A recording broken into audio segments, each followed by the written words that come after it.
main reason that will say very funny. Remember that what God has put together, with no man put it in asunder. So, you need to be faithful to one of you. You need to be transparent in everything that you do. So, because as of now, you are already owned by Queenie, and Queenie, you're owned by John. Queenie should be the apple of your eyes all the time. There's no time for you to look for another woman. Even if that woman is beautiful or prettier than your equal us. As well as you, Queenie, you have only one eye. John Wayne should be the apple of your eye. No matter if there are many handsome men around. So, you need only to look to John Wayne.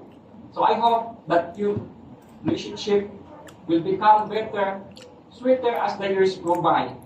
Then, you need